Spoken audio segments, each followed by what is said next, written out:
It's 7 o'clock. Today is February 2nd. This is the regular meeting of the Breezy Point City Council. Our first order of business is pledge allegiance to the flag.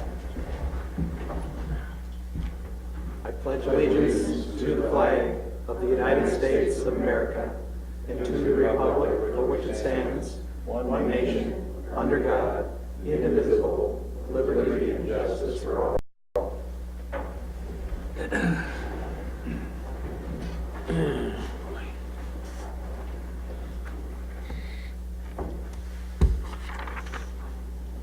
Okay. First order of business now is the consent calendar. You have before you the council minutes from January 5th and the checks and claims totaling $32,852.90, which comprises the claims 131,776 through 131,828, as well as 1203E and 1205E. I'll start with you, Councilman Maroney. Is there anything you want taken off the consent agenda? No. Councilman Schmidt? No. Councilman Williams? No. Councilman Bakken? No, sir. Okay. We'll have the consent agenda that is thereby approved. At this time, we will have open forum. Anybody wishing to come before the council and speak to any subject, whether it's on the agenda or whether it's not, please come forward and state your name and address and tell us what you have on your mind. Open forum's open. Nobody appearing. The open forum is closed. Next item of business is the mayor and city council reports. We are, as everybody is aware, that the city has accepted the donation of the former Noxies or the Edgewater Inn building, and we have discussed what we're going to be doing with the building, how we're going to be getting rid of it, and it was felt that the best and most cost-effective way is to have the building used as a training burn for the fire department. And in order to accomplish that, the first thing we have to do is get an asbestos survey done. The building has been surveyed, and there's only a little bit of asbestos in there. It's about 350 square feet, so that will be fairly minimal. It'll be accomplished as soon as possible. In addition to burning the building down, representatives of Habitat for Humanity are asked to salvage what they can, and they will be stripping out some various items that go to the Habitat store in Brainerd for recycling. Firemen intend to use the building to conduct a search and rescue training, and that's going to happen on the 18th of February. And I guess they're going to be doing that in addition, or in conjunction with the Ideal Fire Department. That'll happen before the burn, and possibly that police will be using it for a tactical squad for some training that may or may not occur. Do you know if you're going to do that, Kevin? Not at this time. No, okay. But in order to do the burn, we need permits from the PCA and the DNR. And those we'll be working through a fire coordinator consultant to get that done. There will be costs incurred, and we're figuring these costs are going to be maybe in the $2,000 to $3,000 range total, which is going to be, quite a bit less than $15,000 to $25,000 or so to have the building just completely demolished as it stands. The building has been around for a long time, and it's been kind of a fixture, but lately it's turned into kind of an eyesore. And so we are very grateful for the donation to the city so that we can do something with that piece of property. We haven't decided exactly what we're going to be doing it, but once we get it, the building moved, we're going to get it all leveled and seeded, so it'll be back to grass, and then the Park and Rec is going to have the say as to what they want to do with that piece of property. So we're looking forward to getting that taken care of. Next order of business, we just got word from Crow Wing County about the date has been set for the Board of Equalization. So if you have questions on your taxes for the county, the Board of Equalization is set for here in Breezy Point on Thursday, April 16th at 10 a.m. Another thing that I wanted to bring up was a couple months ago, we nominated me to be the representative to the Region 5 Development Committee. It was announced and I was nominated, and it was done in all less than about 15 seconds. But we had our first meeting just a couple weeks ago, and I was very, very impressed and very, very surprised to all that Region 5 is doing. In fact, 2 hours ago, I just received a news release that a project that they had been working on for quite a while has just been granted. It's for installing broadband in Minnesota. It's a $19.4 million grant that has been given, and Region 5 has received $2 million that is going to CTC to install broadband in various areas. Are you going to be working on that, Commissioner Maroney? Probably not directly, right? Okay, but it is going to CT. It's called the Virtual Highway Project. $2 million is going to be bringing high-speed internet to 247 unserved and 90 underserved premises in Cass, Crow Wing, and Morrison counties. It's part of some shovel-ready project that has been under the works for quite a while. The full project is going to be $4.22 million, and the other $2.2 million, which is 53%, is in matching funds made by private investments to CTC. And this is something that Region 5 had been working on for quite a while. In fact, our first meeting, they said it was imminent, and nobody was allowed to say anything outside the room. But I was very impressed with what Region 5 Development Commission has to do. They are very involved with economic development within the 5-county area. They have Wadena, Morrison, Todd, Crow Wing, and Cass counties. And they're very, very active, and I was very impressed. And so I want to thank you for assigning me that job. Next item is charter notice. You want to fill us in on that, Commissioner Schmidt? Well, the cities of Pequot and Breezy, I believe Nisswa, and Ideal Corners and Jenkins received notice that Charter Communications is seeking Public Utility Commission approval to offer phone service in those service areas. And this has not been approved before because the conditions when the previous one company was sold to TDS had a caveat that TDS would be the sole provider of landline phone services in that area. Charter, in its infinite wisdom now, has decided that they would like to go and seek the approval of the Public Utilities Commission so that they can provide phone service. This would be, as I understand it, a voice over internet protocol, which I think Michael's familiar with, VoIP, I think. Yep. Yep. And so the phone service would come through your internet cable. You would, as I understand it, a different modem would be required for the phone service. For example, if you have their internet service right now, you have a modem. That modem would remain, but you would have to have a second modem in order to carry the phone service. The one thing that, well, two things. The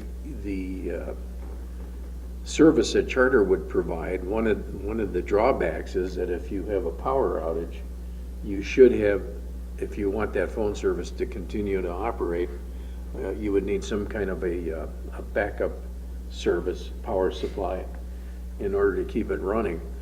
Whereas now with TDS, that isn't required because their power is generated, well, they supply the power to run their phone service.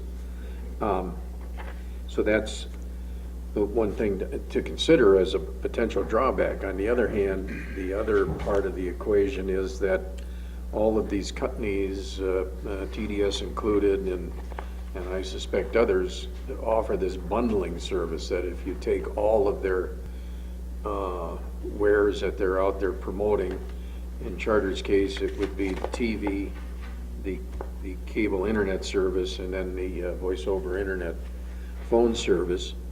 You can bundle that, and your rates are substantially less than what they would be if you bought each one of them individually. So that would be a plus.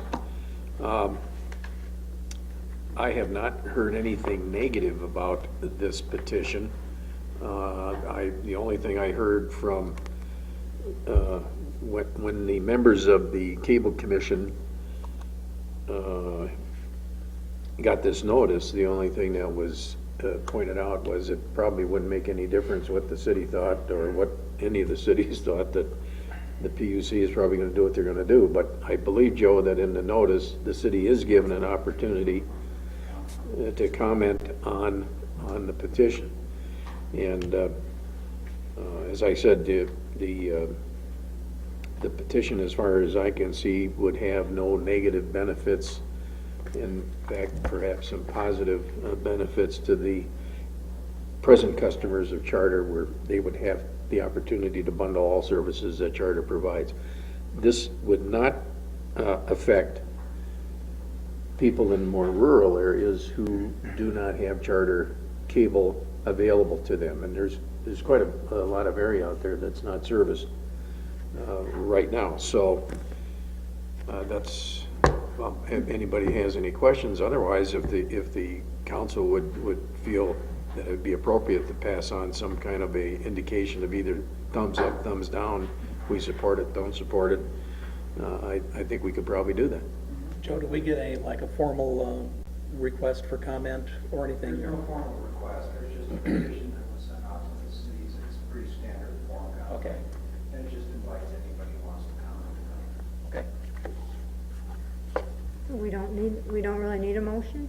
No, I think if you want to support it, a motion would be in order. I'm just saying there's no form or format that's anything particular. We'll accept a motion to, Well, I would move the city of Breezy Point indicate support for the petition for Charter to second provide. to that motion? Second. Okay, all in favor? Or let's have any more discussion on it? I have nothing. Aye. Okay. All those in favor? Aye. Aye. This will make note of that motion. Next order of business is, we discussed potential paving of Thrain Drive, and we indicated that that was something that we wanted to do, and we directed our city engineer to look into this. And so, Tim, if you want to give us an update on that. Sure, Mr. Mayor, thank you. As you indicated, you wanted us to look at potential costs for paving Thrain Drive from County State Highway 4 to the west to the driveway of the Pelican Lakes Conservation Club. We looked at that. It is a smaller project. We estimated the construction cost with contingency at approximately $10,500. We would, if you were to move forward with that, we would prepare the necessary drawings and quantities and incorporate that into the previously approved Snowman Circle project to bring back to you next month to advertise for bids. We would have to amend our engineering agreement to the tune of $2,200 to accomplish those tasks. And in your packet is a resolution 15-04. Should you choose to move forward with that project, that resolution should be passed. Does the council have any questions? Okay, I'll entertain a motion. I'll make the motion, 15-04. I'll second. Okay, is there any discussion now?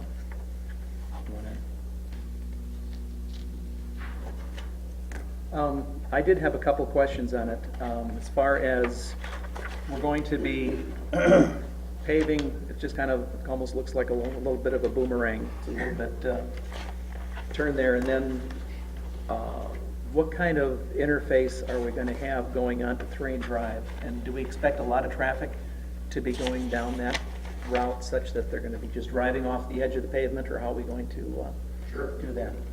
We don't anticipate a lot of traffic. The edge of the pavement would be class 5, so that there would be a transition there between the existing gravel that's on Train Drive right now to the bituminous pavement. Over time, yes, there will be some maintenance needed, Okay. just like any interaction between gravel and pavement. Yeah. But I think that the thought was that there would probably be the more traffic going to the driveway versus Thrain Drive at least. Yeah, the reason I asked that question is that I don't expect for a lot of cars to be coming through there, but most of the traffic is going to be trucks, because, you know, we do store some gravel and stuff like that, and so it's trucks and front-end loaders coming through there.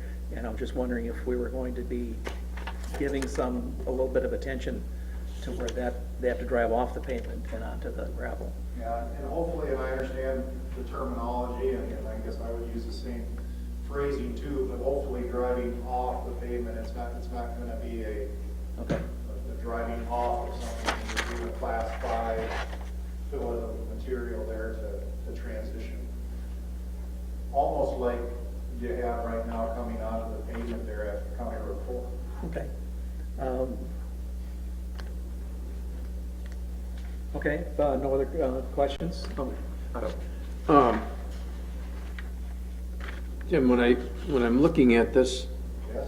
drawing, that solid line, that's meant to be the center line for Thrain? Pardon me. Yeah, the solid line comes off of the GIS map, and that's meant to be the center line, but it's a aerial map depiction of it, it's not a surveyed center line. Having said that, there's a stub, if you follow Thrain, and then as it runs east to west, and then it heads in a north-south direction, there's a stub that goes on to where it connects up with the paved driveway for the Conservation Club. Yeah. And that's public right of way, correct? The lines are pretty shaded there. The motorway lines are pretty shaded. And right off the top of my head, I would have to look at that particular parcel to see if that was public right of way or city property. Do you know, Joe? off the top of your head? I don't know off the top of my head, but they paved that driveway this year, and I think they went to the property lines. Might be in here, the distance going across that property. Well, that was a concern I had, because I don't want to get into the position of paving somebody's driveway, but I said it was a good idea to pave this thing and to hook up with the paving that the Conservation Club has done already. The other thing I might suggest for our engineer to take a look at, to me, it would offer somewhat of a concern, because of the sight lines. The appearance would be that the paved part of the street, and then you have the gravel part that hooks into it. That's gonna be where I think the mayor indicated concern, where you would have trucks coming in and whatever, and it might be somewhat confusing to somebody going in and out of the conservation club as to, you know, who has the right of way for what. And we may want to consider putting up some kind of a control device, like a stop sign or something. I don't care if they stop the rain or if they stop people coming off the driveway from the, but if they came to a stop and then would have to check and make sure that they're not going to get T-boned by somebody driving on terrain. Do you follow my Yeah, thought? Okay. short of today's non-paving out there, nobody knows of any significant issues with traffic control on that corner today. I mean, they don't seem to be fine, but I understand what you're saying, Otto, in that if we do add pavement, it might give a different perception to some people. Maybe put So up traffic controls. Well- Yield sign or something. Yep.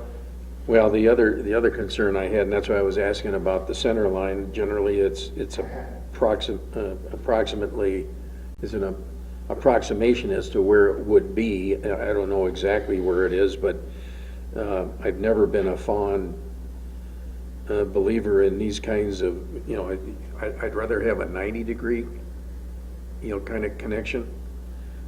In other words, if the paving would take place in such a way that terrain would hit that at a 90, and then the placement of a yield sign or a stop sign or something then becomes a little easier to deal with.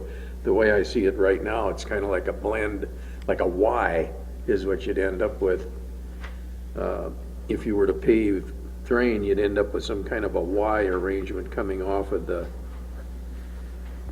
Well, if you look at that map where it says, it's right away, R/W. yep, Right, kind of where terrain and the driveway kind of spill off from each other. right. If I understand you correctly, maybe just bumping the pavement down to the south just a little bit and bringing it over perpendicular on the terrain and then coming back up to the driveway to give it kind of that intersection look.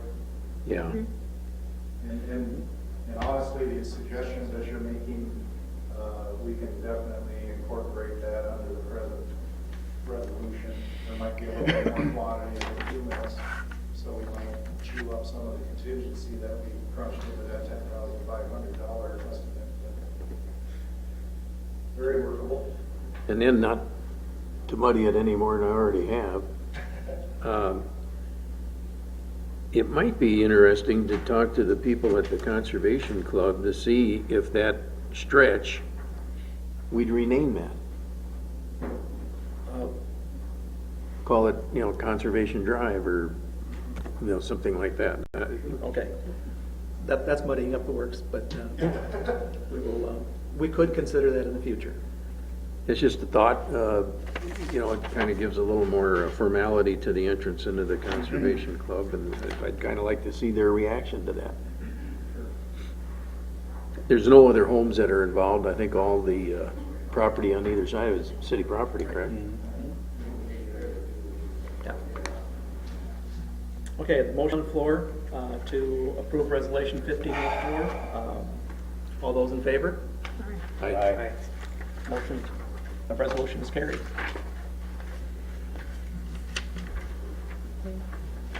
Committee reports. Personnel Committee has met and they're recommending the wages for the non-union employees be in basically equal to the union contract for the police. And the wage adjustment of 3.5% retroactive to January 1st, 2015.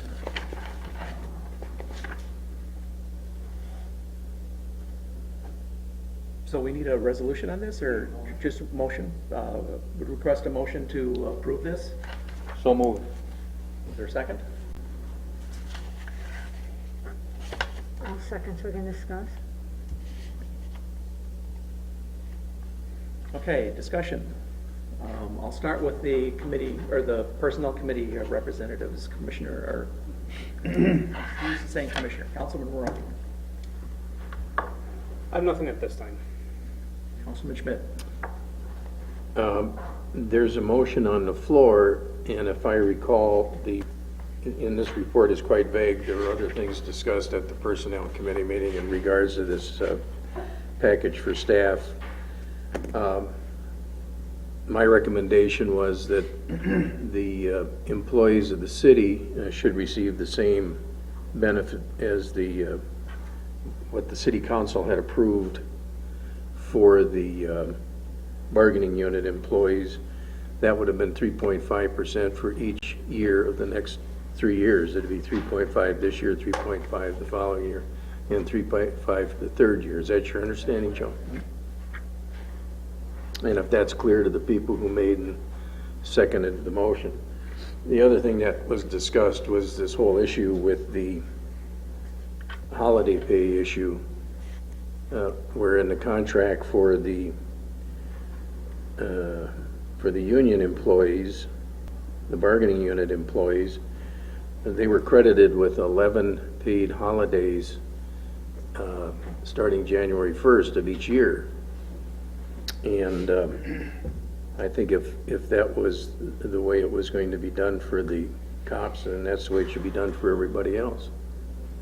I don't think I was speaking as in the majority on that one, but I throw that out for the information of the council. That's all I have. Joe, was there any,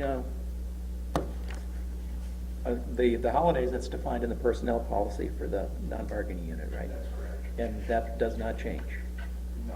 Okay. And the same number of holidays that the police would give, we just, other employees would give as well. Okay. So there really wouldn't be any difference between, because I think when we were working on the union contract, we were trying to bring it more into alignment with the personnel policy. We did bring it more in alignment in terms of total hours Right. that the employees would be granted for each holiday. Okay. The way we approached it was because they were, 24/7 essentially. Mhm.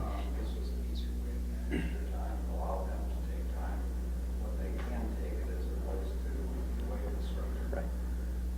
Does that answer your question, Otto, or? No, we're dancing around the flame here, and all I'm saying is that it's not the same benefit, because if one of the bargaining unit employees was to quit, that would be banked and they would take that pay with them, That's correct. whether they've worked during the pay period that the holiday fell into or not.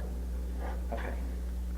The concern that the committee had was that, if it's banked as vacation time and the employee takes vacation time, are they taking holiday time or are they taking vacation time? Mhm. And without separating it out, we didn't want to have two pots, we didn't really want to go down that road. So Mhm. that was the decision that was made. Okay. Well, I guess I don't want to argue the merit of that. What I am arguing is, should not that benefit of banking it as vacation time be made available to all, all the staff? And this is where Otto and I's opinions differ, is that the police are a 24/7 operation. They're required to be working where the city staff is not required to be working on holidays. And that's where the difference of my standpoint comes into play, of that this potential added benefit, as Otto's alluding to, is not the same per work group.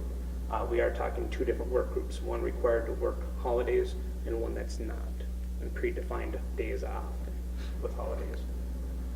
Mayor? Yes. Michael, the issue is, and I understand that, but the issue is they bank it. They have it available to them whether they remain into the employment of the city or not. And that's not something that is made available to the rest of the staff.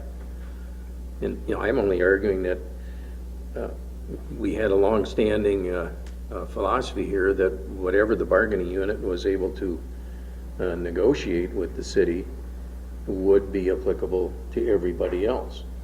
And I'm just trying to point out that in this particular case, the non-bargaining unit employees of the city are not having benefit of having 88 hours of vacation pay banked, unearned,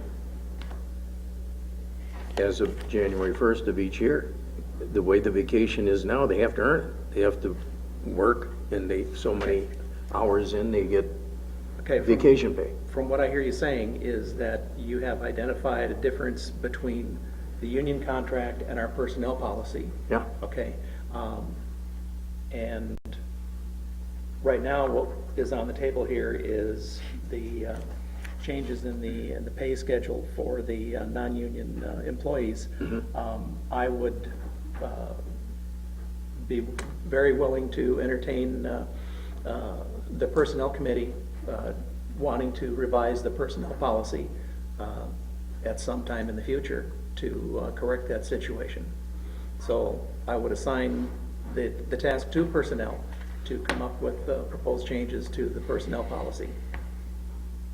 I'm And sure we'll we'd be move glad to forward do with this. that. I think what I might ask the mayor to do is to suggest to staff that they provide something as an amendment to the personnel policy, and I'm sure we'll be meeting before the next council meeting.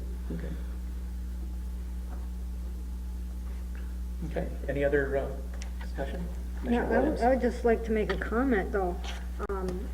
People said that other city staff don't end up working 24 hours. I think some of them do. If there's snow or sewer issues, those people are on call, and they could work holidays, weekends, they could work at, 2 a.m. So, they are asked to be available and ready. But also, I'm surprised, Otto, because you seem to be taking a whole nother stance on employee pay, because I thought before you were very upset you didn't want extra pay going to people, and now you're lobbying for it, so. Well, what I'm lobbying for is that we've had a long-standing, Not long-standing, we've only had a contract 3 years, so how well, long? for 3 years, we've been under the assumption that the council understood that whatever was agreed to for the bargaining unit would be applicable to the rest of the staff in matters of compensation and benefits, not talking about uniforms and some of the ancillary. I did not know that. I did not know that it was automatic, given that whatever the police bargained for was automatically handed out to everyone. I did not know that, and this is the first time I've heard that. Right, and I think what the solution here is that we will be looking into a change on the personnel policy, and we can discuss that, but that is a different topic. So I'd like to stick strictly to what we're talking about here. Okay, and the issue on the personnel policy will come up at a later date. Okay, anything else? Commissioner Bakken? It's an easy. Councilman Bakken? Thank you. Either way it works. I've got Commissioner on the mind. Well, it's an easy fix, and I think we keep the focus on what we're working on here and get that taken care of. It's an easy fix, so let them go to work. The motion on the floor is to approve the 3.5% pay raise for the non-bargaining unit retroactive to January 1st. All those in favor? Aye. Those opposed? No. Motion carries.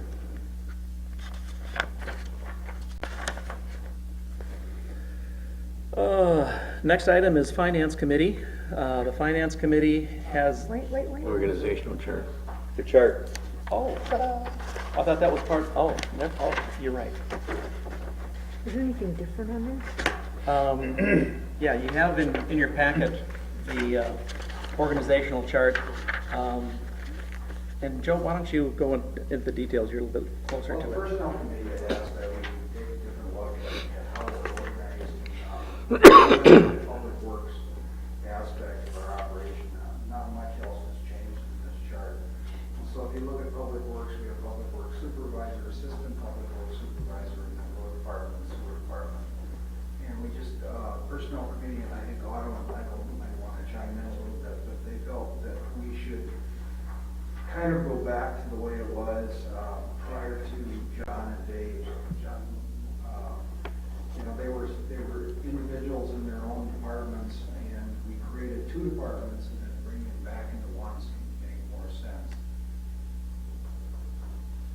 Yeah, this, and if I might add, Yeah. Madam Mayor. Yes, Commissioner Schmidt. Commissioner, We're all creatures of habit. The chart you see, Joe, if I'm not mistaken, when we discussed this, this is the way it was back a few years ago. When you actually had somebody who was identified as a public works supervisor working for the city. And then when that person left, then things kind of matriculated into a little different arrangement. We're going back to that prior arrangement. Okay, so what we're looking for is a motion to accept this new organizational structure. So Is moved. that correct? Yes. Okay, is there a second? I'll second. Any other further discussion? All those in favor? Aye. Those opposed? The new organizational chart is approved. Now we'll get to the Finance Committee, and we'll have to apologize because there's been a lot of activity going on with the end-of-year stuff, so our Finance Committee has not had a chance to meet and go through this in a lot of detail, but these are typically the fund transfers that occur at the end of the year, dealing with changes to money not spent being moved to the revolving capital fund.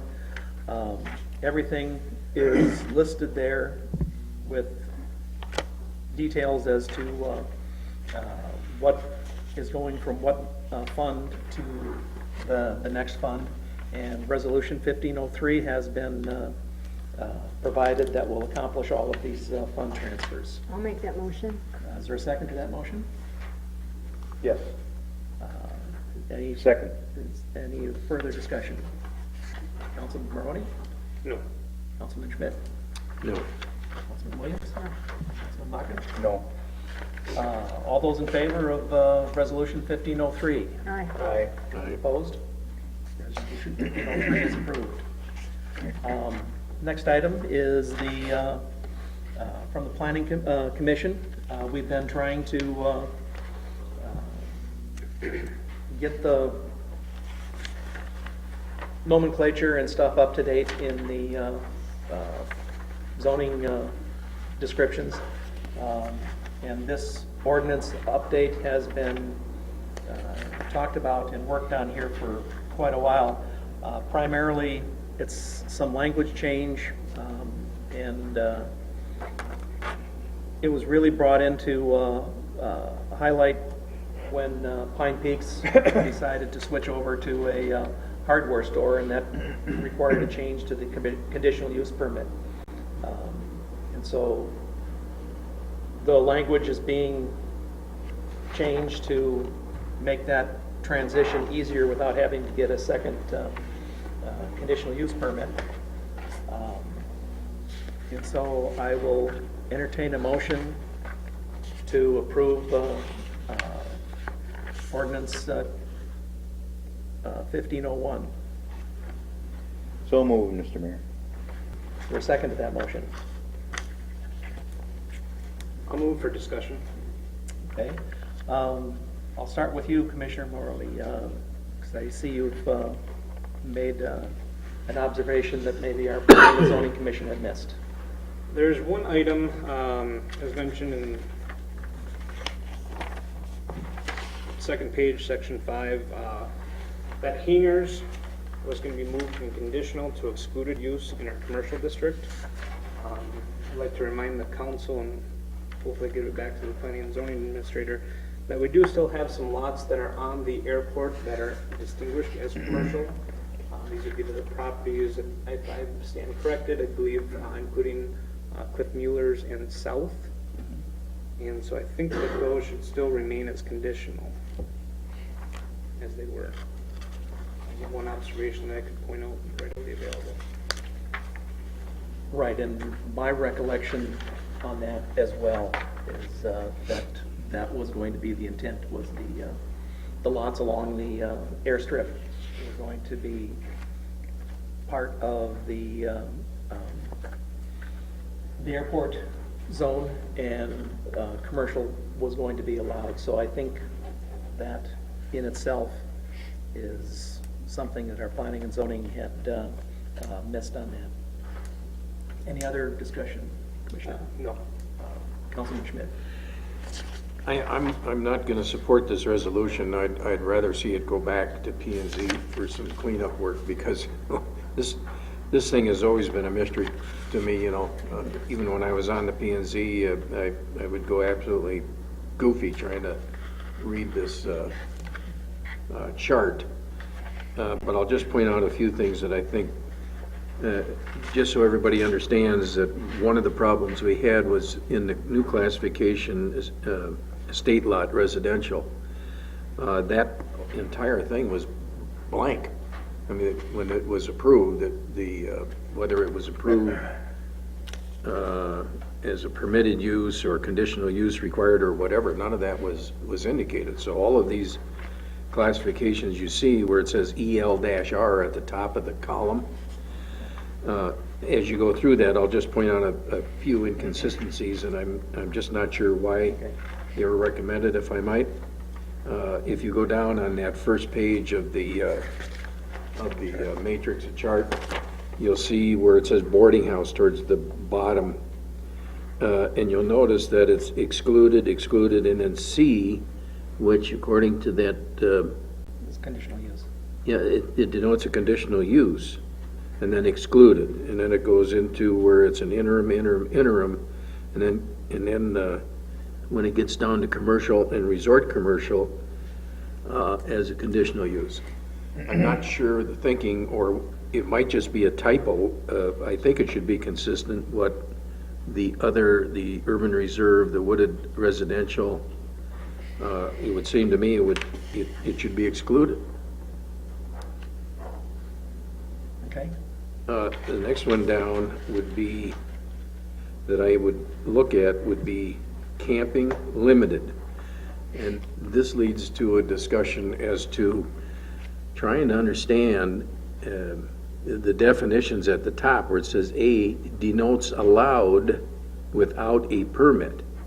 P denotes permitted use. Now, I'm married to an English teacher. And we went around and around and around on this goofy thing, trying to figure out, does A mean it's allowed? Okay? A means it's allowed without a permit. In other words, you can just go ahead and do it. Doesn't P say the same thing? Now, P stands for you need a permit to do it. That's what is meant by permitted use. You have to get a permit to do it. Now, do you have a degree in English? No, but I was on the planning and zoning when they Well, did that. if I were walking into the city hall and somebody hands me this thing and I look at that and it says denotes permitted use. Now, if it requires a permit, why don't we say that? That's- And that would clarify a whole lot of misunderstanding. Clear to me. Well, that's because you're an engineer. Yeah. So I would suggest that one of the things that the staff and the P and Z just, That language could be cleaned up. yeah, I think, I had problems with that too when I first came here. Yeah. So I- attaboy, Joe. Well, and as part of the historical thing, when we were rewriting all of the zoning ordinances, stuff like that, one of the goals was to eliminate this matrix and actually take this whole matrix out, because it is very confusing to everybody. That has been kind of a goal for a long time, but resources are what they are, and that hasn't been accomplished yet, so we just have to kind of. I was on the P and Z for a couple of years, and like I said, it drove me nuts trying to figure out what it all meant. And then we thought, well, it would all get cleaned up once the comp plan was Right. approved and whatever. And we're going back now trying to catch up on some of this stuff. Right. But those are just a couple of examples. Yes. There may be more. Okay. Commissioner Williams. Councilman Williams. I was on P and Z before we had the chart. I know, you're to I blame. remember when it came in. But I guess one of the issues I have is to just have retail permitted. One of the reasons we kept it conditional was to have a little more oversight and a little more handle on what was coming into the city. So that, I don't know, I'm not excited about just having it be permitted. Some kind of retail. I thought we should take a look at it. So that's my thing, besides what Otto's pointed out. Councilman Baca. When you say we, Diane, do you mean the planning commission? Yes, or the city. Well, We, the that is the city. planning commission, Yeah. that's where Well, that's where it rests, so it's kicked back to the planning commission then. I would agree with it, it's confusing, it really is, I remember those days well. we didn't have this. I know it, it's very, very, very confusing. It would seem to me it could be made simpler. Jerry might disagree with me, but that's all I have. Okay.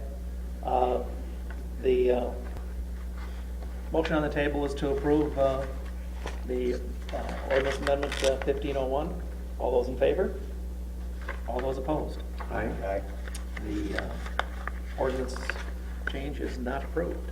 I would move to send this back to the P and Z and instruct staff to remind them what our concerns were and Okay. bring it back to the next meeting if they would. Might be a little premature for the next meeting, but the next possible meeting. Okay. Is there a second to that motion? Second to that. All those, any other discussion?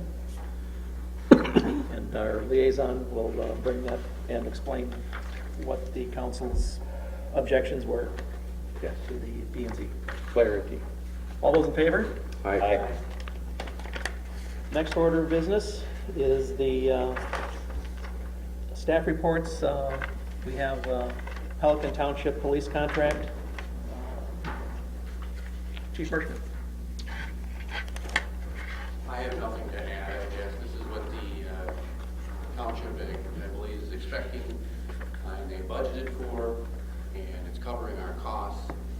They will have their annual meeting in the middle of March, and should there be a problem, I wanted to have one more opportunity to address it if you had any, but otherwise, get this to them so they can take care of it. It's a great program we've got going, and we've got a great relationship with the township. In reading through the contract as much as I could without getting too bogged down in sleepiness, the sidebar items, were those things that had changed? There's just a couple The little only small thing that's sidebars. changed is the amount, Okay, otherwise it's identical. okay, that's what I was, I would move the 2015-16 contract with, for police services with Pelican Township. I'll second. is there any other discussion? I have nothing further. Councilman Maroney? Councilman Baca? No. All those in favor of approving the contract for Pelican Township? Aye. Aye. All those opposed? Next item of business is the firearms transfer policy. And this is from what I understand, is a new policy that we have been mandated to have in place. Chief Merchant, if you'd like to fill us in on this one. It's a new law requiring those that are involved in domestic abuse orders to surrender firearms to a third party. It can be law enforcement, a friend, a relative.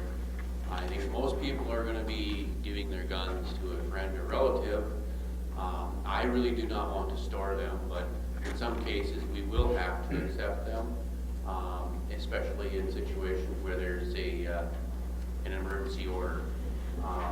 In those situations, the individual can then advise us who they want their firearms to go to, and then we transfer them to that third party.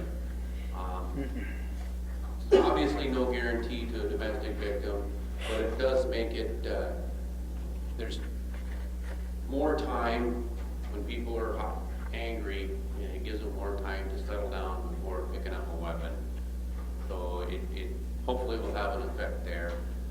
This is a boilerplate policy developed by the Minnesota Chiefs of Police Association, and I think it's best that we stick with it because it has been blessed by all the attorneys. I'd make a motion for this firearm surrender policy. I'll second. Any other discussion? Councilman Maroney? No. Councilman Schmidt? I had a question for the chief. When a person takes possession of a firearm,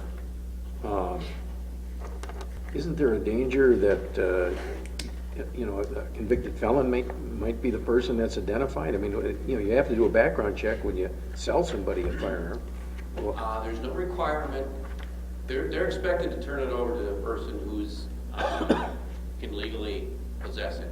And obviously the person who is accepting it has to know whether, they would know whether they can legally possess it. So if they accept it, they'd be committing a crime also.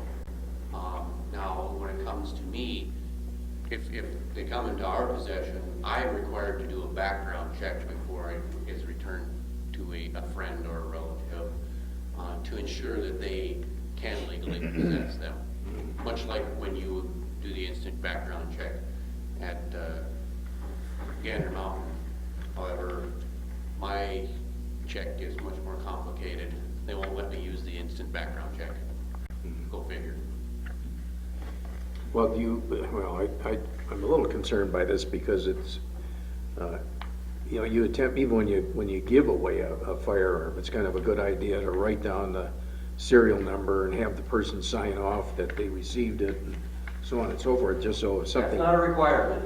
I understand, but just so That's a good something. idea. Yeah, just so if something happens with that particular firearm and they still has a serial number on it, they come looking for you, and then we're the first point of sale on it. But I guess maybe.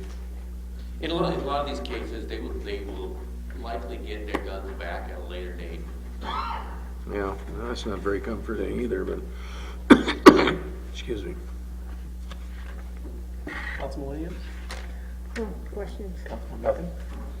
I do have one question as far as, like in Appendix A, we have a sheet that basically tracks the identification of the firearm.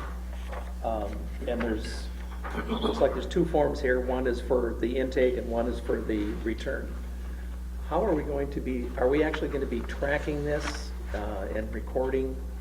I'm assuming it's going to be recorded by case number and court order number. Yeah, we create a case number and everything's going to be, one of these is actually a form to notify the courts that we've accepted them or transferred them. Okay, and so there is something that ties all this stuff together so that you take, for example, a person turns in 6 guns and then during hunting season they want to take out 1 gun or something like that to go hunting with.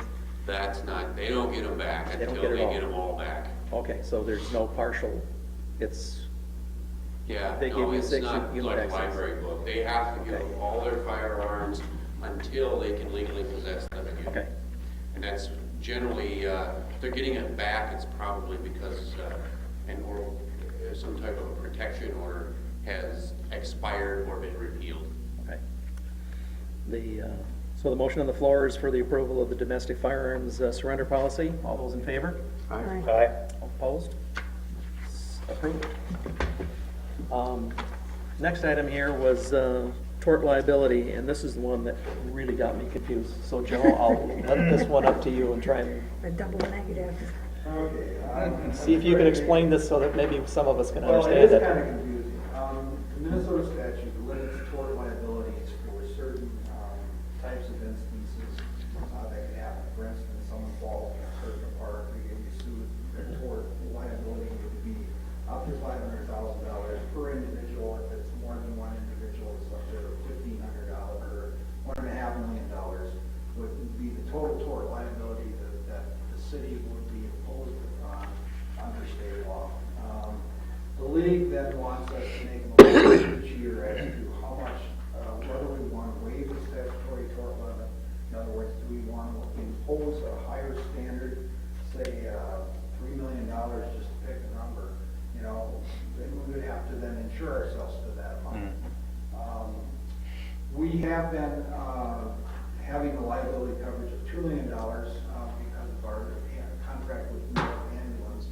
And so we've extended that $2 million for the last many years. This year, the league is extending $2 million total above and beyond, so it's $500,000 above and beyond the maximum